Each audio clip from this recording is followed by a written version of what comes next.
आपको मेरा चैनल पसंद है तो प्लीज लाइक करें और नए वीडियो को सबसे पहले आप ही देखें, इसीलिए चैनल को सब्सक्राइब करके घंटी को जरूर दबाएं। चलिए, नमस्कार आप सभी को आपके ही अपने प्यारे से YouTube channel we are education के ऊपर में आप सबों का बहुत बहुत स्वागत है। और आशा और उम्मीद करता हूं कि आप सब एकदम स्वस्थ होंगे, मस्त होंगे और आप अपने तैयारी में एकदम व्यस्त होंगे। तो जो भी अभ्यर्थी एस्टेट के एग्जाम देने वाले हैं इस बार, उनके लिए ये छोटे से कम समय का वीडियो जिसमें एक 25 से 30 क्वेश्चन का एकदम रैपिड रिवीजन आपको कराया जा रहा है। तो फटाफट से इस सीरीज को देखेंगे और आज के प्रश्न की संख्या 547 नंबर से प्रश्न की शुरुआत होगा। प्रश्न होगा कि निम्न में से कौन डुमराव घराने के कलाकार नहीं है। तो डुमराव घराने के कलाकार नहीं है ये आपको बताने हैं। तो इसमें पंडित मणिक चंद्र दुबे, अनूप चंद्र दुबे, गोपाल जी दुबे, ये सब के सब जो है वो आपके डुमराव घराना से है। लेकिन प्रश्न है कि कलाकार नहीं है। आप सब जानते हो कि पंडित राम कुमार मलिक हो जाए, है ना, ये आपके डुमराव घराना से नहीं है। तो डुमराव घराना से नहीं तो किस घराने से, ये कमेंट करके आप बताएं हमें। अगला प्रश्न है कि डुमराव घराने की स्थापना किसने की थी। तो डुमराव घराने की जो स्थापना है वो किए थे आपका घनारंग जी, है ना, घनारंग दुबे। तो अगर जो भी बच्चे बिहार स्टेट दे रहे हैं तो आप समझ जाइए कि बिहार के घराने से भी और बिहार के संगीतज्ञ, इन सबसे भी बिहार के, चाहे वो नृत्य हो, चाहे बिहार का जो है वो संगीत हो, है ना, अलग अलग बिहार स्पेशल खास करके संगीत में जो सेक्शन है और वहां से क्वेश्चन आपके आएंगे और वो सारा कुछ क्वेश्चन जो है हम आपको यहाँ सेट में दिए हैं। ठीक है, चलिए अगला प्रश्न है आपके लिए कि पंडित रामाशीष पाठक का संबंध किस वाद्य यंत्र से है। तो पंडित रामाशीष पाठक का संबंध जो है किस वाद्य यंत्र से है, तो वो हो जाएगा आपके लिए सही जवाब की बात कर लेंगे। तो रामाशीष पाठक क्या बजाते हैं, तो कमेंट करके बताएंगे कि क्या बजाते हैं। फाइनली अगर सही जवाब की अगर बात कर ले तो बताए तबला बजाते हैं कि पखावज बजाते हैं, सारंगी बजाते हैं या फिर सितार बजाते हैं। तो ये आपके लिए हम कमेंट छोड़ रहे हैं। हम आपको बताए थे कि रामाशीष पाठक क्या बजाते हैं। फिलहाल के लिए इसे ऐसे ही छोड़ते हैं, आपको बताने हैं। ठीक है, और जो सेट लिए हैं वहां से आंसर में देख करके आप बताएं, ताकि इसको आप आंसर में देखेंगे तो आपको दिमाग पे जोर पड़ेगा। ठीक है, और आप आराम से बताएंगे और ये बहुत इंपॉर्टेंट प्रश्न है, इसीलिए इसे छोड़ रहे हैं। बताइए पंडित रामाशीष पाठक का संबंध किस घराने से है। तो पंडित रामाशीष पाठक के अगर हम घराना बता दे क्या बजाते हैं, ये कमेंट करके आपको बताना है। बाकी अगर घराने की बात कर ले तो ये दरभंगा घराने से है। एक बात और करना चाहेंगे आप सभी को कि समय बहुत कम है और अच्छे से तैयारी अगर करना चाहते हैं तो आप बिल्कुल करिए। तैयारी में चार चांद लगाने के लिए सहयोग के रूप में खड़ा है आपके लिए वी आर एजुकेशन, जो कई बार 6 महीने का एक अलग प्रयास के बाद आपके लिए लास्ट टाइम में आपकी तैयारी और अच्छी हो, इसीलिए कम समय में 1000 क्वेश्चन का सीरीज लेकर के आगे। आज नया क्या है, कई लोग इसको बार बार सुन करके पक गए हैं। तो नया ये है कि अगर कोई भी, पहले ये चीज 199 रुपया में दिए जा रहे थे, लेकिन अगर ये दीपावली के अवसर पे कोई लेते हैं, धनतेरस, छोटी दीपावली और बड़ी दीपावली, ये 3 दिन जो है वो आपके लिए ये ऑफर होगा। अगर ये 3 दिन में कोई भी बच्चे खरीद रहे हैं तो 151 रुपए की ही गुरु दक्षिणा में आपको 1000 क्वेश्चन स्टेट के जो है वो मिल जाएंगे प्रैक्टिस सेट के रूप में। ठीक है, A4 साइज पेज में होगा, आराम से आप प्रैक्टिस करेंगे। लेकिन उन्हीं बच्चों को दिया जाएगा जो कॉल करके ज्यादा परेशान ना करें हमें। चुपचाप आपको एक नंबर दे रहे हैं, आप उस नंबर पे 151 का फोन पे कर करके, ठीक है, ये गूगल पे, उसका आपको स्क्रीनशॉट इसी व्हाट्सएप पे भेजना है। तो किस नंबर पे पेमेंट करेंगे, किस नंबर पे भेजिएगा, तो एक नंबर लिखिए आप 8825 और 376 और 551। देखिए अगर पहले ही पेमेंट करने में आपको दिक्कत आ रहा है, डर लग रहा है, तो कोई बात नहीं, आप व्हाट्सएप पे आप मैसेज से बात कर लीजिए। ठीक है, या वॉइस मैसेज भेज करके कि क्या सर इसी पे भेजना है, पैसा क्या है, नहीं है, आप वैसे कर सकते हैं। ठीक है, परंतु ज्यादा कॉल आ जाने के बाद डिस्टर्बेंस जो है वो ज्यादा ही हो जाता है।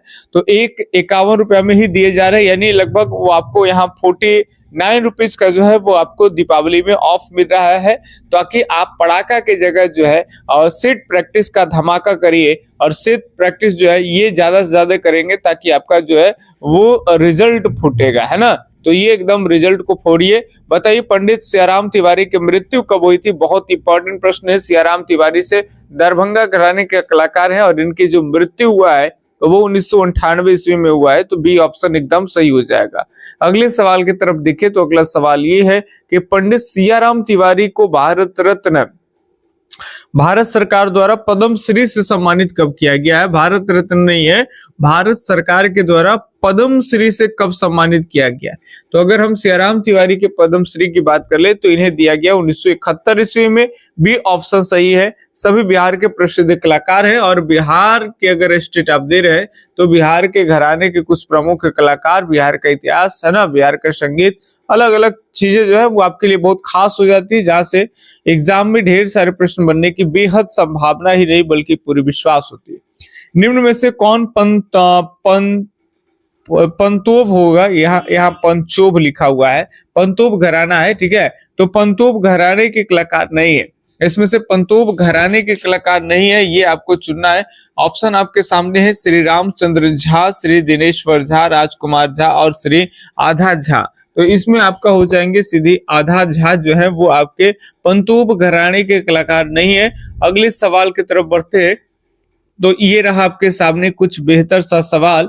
बताएंगे कि बिना बोल क्रम में धमार ताल के बोल क्रम कौन से हैं? यहाँ पे बताना है कि निम्न बोल क्रम में, बिना नहीं निम्न समझिएगा, निम्न बोल क्रम में धमार ताल के बोल का क्रम क्या है? आप इसको एकदम वीवीआई क्वेश्चन लिख लीजिए, बहुत इंपॉर्टेंट है। तो ये सही जवाब आपका हो जाएगा धा गतिट, ठीक है। तो ये आपका डी ऑप्शन जो है वो आपका एकदम सही होगा, ठीक है। तुना कत्ता नहीं होगा आपका, तीना धिधीना नहीं होगा, किटधा धिता आपका नहीं होगा। डी ऑप्शन जो है वो आपका एकदम सही होगा, ये ठीक है, क्रम में धमार ताल के बोल से संबंधित है। चरणम सहित कृति निम्न में से क्या संज्ञा प्रदान की गई है? जैसे जैसे बताए थे क्वेश्चन का लेवल बढ़ेगा वैसे वैसे क्वेश्चन की संख्या बढ़ेगी, वैसे वैसे क्वेश्चन का लेवल बढ़ेंगे। इसलिए तैयारी एकदम दुरुस्त रखिए। शुरुआत के कुछ वीडियो देख के नहीं सोचिए कि आप सारे अच्छे से कर लीजिएगा, कुछ प्रश्न अच्छे से कर लीजिएगा, कुछ प्रश्न जो है वो आपसे गलत होगा। आप देख पाते होंगे कि आपको 25 क्वेश्चन 20 क्वेश्चन में कई प्रश्न आपसे गलती हो जा रहा है, 50-50 का रेशियो बनने लगा है। तो क्या ये कंडीशन रहेगा तो वहां कुछ थोड़ा प्रॉब्लम आपको हो सकता है। इसीलिए 1000 क्वेश्चन जो दे रहे उस पर सेट प्रैक्टिस करिए, जो गलत होता है उसे अंडरलाइन करिए और सेट प्रैक्टिस आपके साथ रहेगा।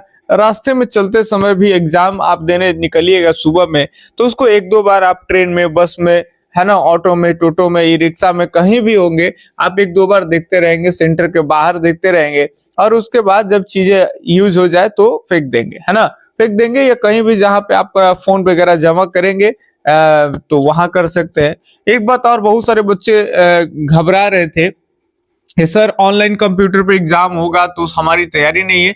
देखिए आप घबराइए नहीं, आप सरकार जानती है कि हम ऐसे बच्चों को एग्जाम ले रहे हैं जो बच्चों कई बार कभी माउस भी नहीं पकड़े हैं, तो कैसे एग्जाम देंगे? तो इस सब के लिए आप टेंशन मत लीजिए। यूट्यूब पे डेमो का वीडियो आता है, अलग अलग टीचर डालते हैं कि कैसे क्या होगा, तो उसको एक बार देख लीजिए भले ही, बट वहां पे भी आप जाइएगा तो वहां पे सिस्टम लगा होगा और सिस्टम में जो है वहां पे सिस्टम में आप जैसे ही जाइएगा तो आपको आधे घंटे पहले आपकी एंट्री हो जाएगी और आधे घंटे आपको एक ट्रेनिंग दिया जाएगा कि कैसे कंप्यूटर खुलेगा। उसमें आपको कुछ नहीं करना है, खोलना बंद करना आपका काम नहीं है, ऑटोमेटिक खुला रहेगा। वहां के स्टाफ होंगे वो ठीक कर करके रखे रहेंगे और आधे घंटे में आपको बताने हैं कि कैसे जो है वो माउस को चलाना है, ठीक है, लेफ्ट और राइट सारी चीजें आपको वहां पे बताए जाएंगे। कैसे क्लिक करेंगे, कैसे क्या होगा, लास्ट में कैसे सबमिट करेंगे, किस पे क्लिक करके सबमिट जमा करने नहीं भी आएगा तो टाइम जैसे ओवर होगा तो ऑटोमेटिक सबमिट हो जाएगा। कुछ नहीं ले जाना है आपको, आपका अपना एडमिट कार्ड, ठीक है, और आप फोटो कलर फोटो ले लीजिएगा, आधार कार्ड और पैन कार्ड, ठीक है, और पेन भी नहीं ले जाना है, पेन वो लोग फेंकवा भी देते हैं, चूंकि ऑनलाइन सेंटर पे पेन जो होगा वो आपको मिल जाएगा। वहां पे पेपर भी रफ करने के लिए वहां पे आपको दिया जाएगा, बाहर से पेपर वगैरह कुछ नहीं। तो कम से कम जो है आप एग्जाम टाइम पे चीजें को ले जाए, एडमिट कार्ड, आधार कार्ड, पैन कार्ड, ठीक है, और पेन ले जा सकते हैं, नहीं तो नहीं भी ले जा सकते हैं, ठीक है, आपकी इच्छा। तो उसमें बीच बीच में आपको बताएंगे, ज्यादा कोई परेशानी दिक्कत होगा तो कमेंट करके बताएंगे। 10-20 मिनट आपको डेमो करा के वो कर लेंगे, अलग से क्वेश्चन दे के फिजिक्स का, केमिस्ट्री का।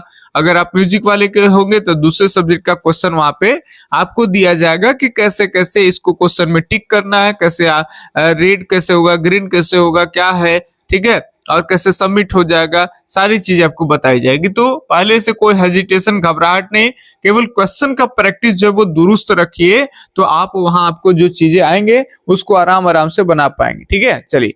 तो चरणम सहित कृति निम्न में से क्या संज्ञा प्रदान की गई है?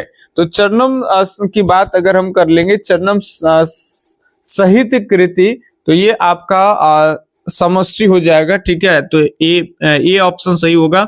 अगले सवाल देखें तो अगला सवाल है कि दक्षिणार्थ संगीत पत्ती में कितने ठाटों के अंतर्गत रागों का वर्गीकरण किया गया है? तो दक्षिण में अगर हम बात कर लेंगे तो आप सब जानते हो कि 72 ठाटों के अंतर्गत रागों का वर्गीकरण किया गया है ना। अगले सवाल के तरफ देखते हैं। तो अगला सवाल ये रहा कि दरस पिया उपनाम किस संगीतज्ञ का है? तो दरस पिया जो है वो आपका महबूब खां का है। महबूब का दर्शन दिखा जा, ऐसे कुछ कर करके गाने भी बनते हैं, है ना। महबूबा जो है वो हाली दर्श मतलब दर्शन भी समझ जाइए आप, हाल उसका दर्शन नहीं होता है महबूबा का। बाकी बताएंगे, लेकिन आंखों में एकदम नींद सा समा चुका है और आपको कल वीडियो मिल पाए, इसीलिए आपको आज एक दिन पहले रात को रिकॉर्ड कर रहे हैं, थके हारे हैं। ठीक है, चलिए। और सावधानी बरतनी पड़ती कि कहीं किसी चीजों को गलत ना भूला जाए, नहीं तो आप तो 10 अच्छे पढ़ा दे लेकिन एक गलत कर दे, कमेंट की तो लाइन लग जाएंगे। अच्छे पढ़ाएंगे, कमेंट बकते रहेंगे, कर दो भाई, लाइक कर दो, कोई नहीं करेगा। और एक गलती कर देंगे तो कमेंट बॉक्स ऑटोमेटिक भर जाएगा। हमें लगता है कि गलती ही करना चाहिए जान से, ताकि कमेंट ऑटोमेटिक भरे, है ना। लेकिन दिक्कत हो जाएगा, वैसा नहीं टीचर कर सकता है कोई भी कि जान से गलती बोले, अनजाने में हो जाए अलग बात है। बताइए काले खां किसका उपनाम? तो काले खां सरसपिया का उपनाम है ना। बताए काले खां का उपनाम सरसपिया ही है। ठीक है, बताइए काले खां कौन है? पढ़े ही होंगे आप लोग, काले खां कौन है भाई, है ना। अलग अलग घराने पढ़े होंगे तो उसमें काले खां के बारे में पढ़े होंगे। प्रदीप कुमार दीक्षित का उपनाम, सही जवाब हो जाएगा आपका यहाँ पे नेहरंग, ए ऑप्शन सही है। ठीक है, प्रदीप कोई लड़का है और प्रदीप से नेह लगाना है ना। नेह सने समझते हो ना, बहुत समझ रहे हैं आप। अगला सवाल हम ढूंढ रहे हैं, कहाँ गया भाई?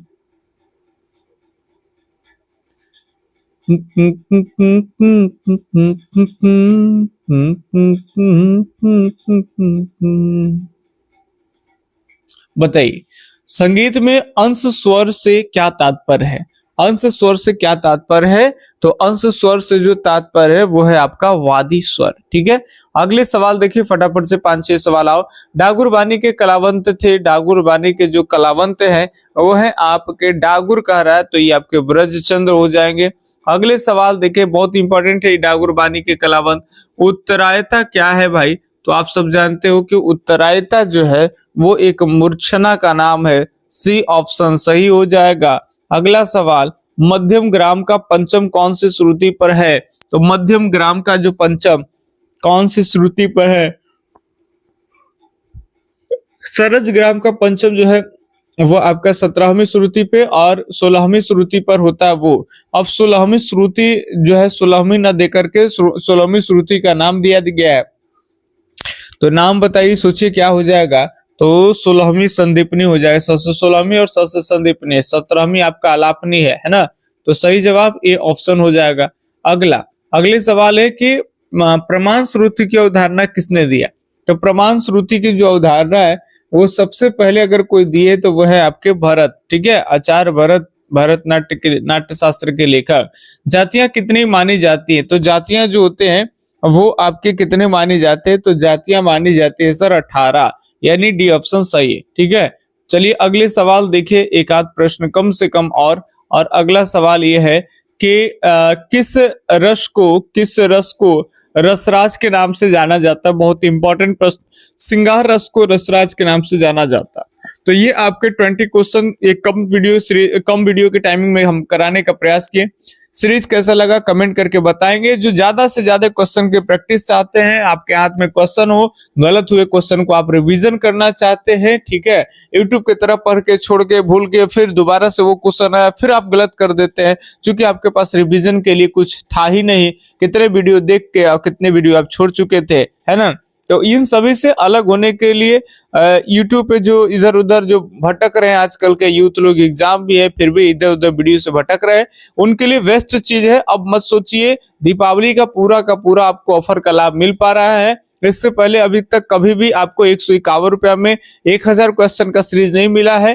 तो 49 रुपया कम कर करके आपको 151 रुपए के आसपास रुपए में आपको दी जा रही है। लिखिए मेरा नंबर 8825376551, ठीक है, इसे नंबर पे कॉल या व्हाट्सएप करें। हम मिलते हैं आपसे अगले दिन अगले वीडियो सीरीज में। तब तक के लिए धन्यवाद। जय हिंद, अल्लाह हाफिज, आपका दिन शुभ हो, राधे राधे।